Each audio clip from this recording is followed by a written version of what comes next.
السلام عليكم. من المفاهيم الخاطئة والخطيرة أن كون الإيمان غيبيا يعني أنه شيء غير يقيني. مش أكيد، احتمال كبير جدا، لكن لا تستطيع أن تقول 100%. يقولون لك لا أحد يستطيع أن يجزم بصحة ما لديه وخطأ الطرف الآخر لأنه غيب في النهاية، غيب في النهاية.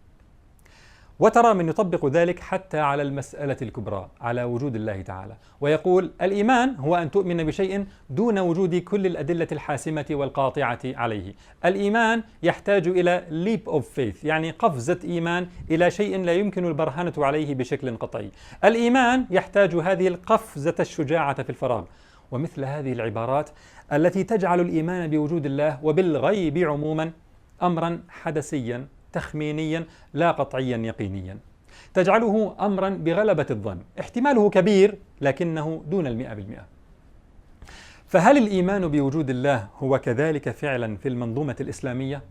يقينا لا، بل الإيمان بوجود الله هو إيمان بما تدل الأدلة عليه بشكل قطعي حاسم لا يقبل الشك ولا التردد. وكونه غيبا لا يعني أبدا أنه لا يمكن الجزم به.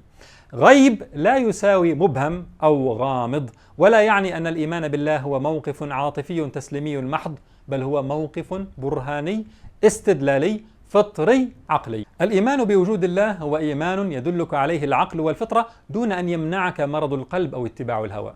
والغريب أن هذه المسألة التي هي أولى بديهيات الإسلام ليست واضحة عند بعض من يتصدى لمحاربة الإلحاد. إن كان الإيمان بالله عند بعض أتباع الأديان الأخرى قد اختلط بصورة مشوهة عن الله تعالى وصفاته، مما جعل أتباع هذه الأديان يحتاجون القفز في الفراغ والتسليم غير المستند إلى العقل، فنحن لا نحتاجه في الإسلام والحمد لله. هذه الحلقة للمسلمين، وهي أيضا للمتشككين الذين قد يظنون أننا ندعوهم إلى الإيمان الحدسي العاطفي التسليمي، بل نحن ندعوهم إلى إيمان فطري عقلي مبرهن.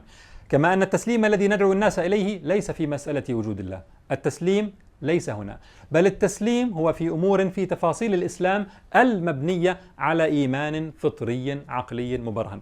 القرآن الذي ندعو إليه يقول: إنما المؤمنون الذين آمنوا بالله ورسوله ثم لم يرتابوا، يعني آمنوا إيمانا يشمل التصديق الجازم الذي لا يخالطه شك، وليس غلبة ظن، ولا إيمانا احتياطيا، ولا إيمانا اعتباطيا. نؤمن هكذا مع أننا نرى أن الأدلة على وجود الله غير قطعية، بل المنظومة الإسلامية تنص على أن وجود الله عز وجل هو الحقيقة الكبرى، بل الله نفسه هو الحق، ذلك بأن الله هو الحق وأن ما يدعون من دونه هو الباطل.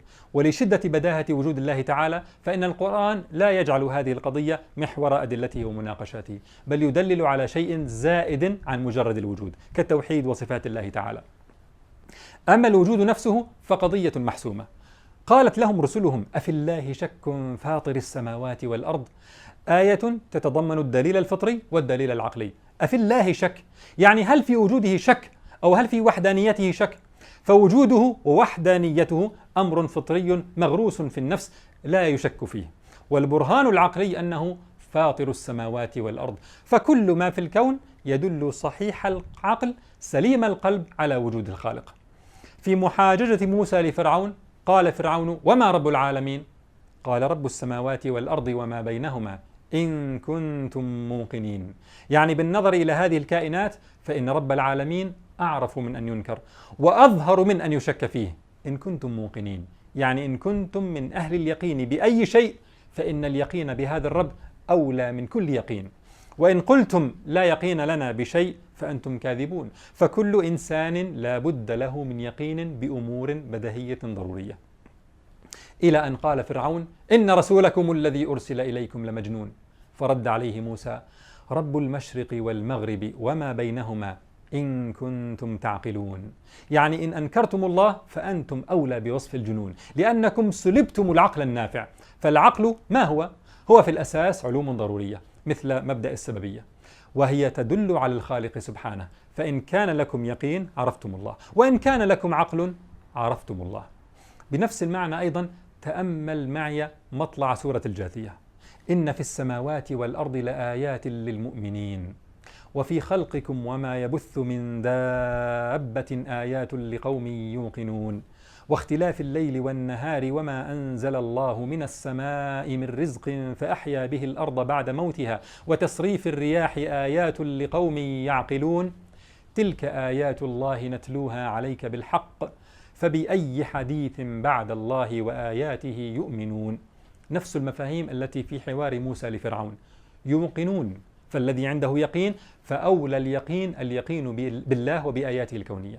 يعقلون، فمن عنده عقل فلن ينكر ربه ولن تكون عنده مشكلة في أن يؤمن بالغيب، وحينئذ فإن في السماوات والأرض لآيات للمؤمنين فبأي حديث بعد الله وآياته يؤمنون. فالذي لا يؤمن بالله وآياته الكونية مع شدة ظهورها فأولى به ألا يؤمن بشيء، لأن الله وآياته أظهر ما يمكن أن يؤمن به إنسان. وفي أنفسكم أفلا تبصرون لآيات لقوم يسمعون. فالذي لا يؤمن بالله كأنه ما أبصر ولا سمع ولا أحس ولا عقل. وقال تعالى: قل فلله الحجة البالغة فلو شاء لهداكم أجمعين. لله الحجة الدالة على صدق كلامه، البالغة يعني الواصلة إلى ما قصدت لأجله، وهو أن يغلب الخصم وتبطل حجته. هذا كله في إثبات صفات الله تعالى ووحدانيته وتفاصيل من دينه. فكيف بثبوت وجود الله تعالى نفسه؟ أليس أول اليقين وأولى اليقين؟ في الحلقات القادمة بإذن الله سنزيد في التبيان لماذا وجود الله تعالى أولى بديهية عقلية. والسلام عليكم ورحمة الله.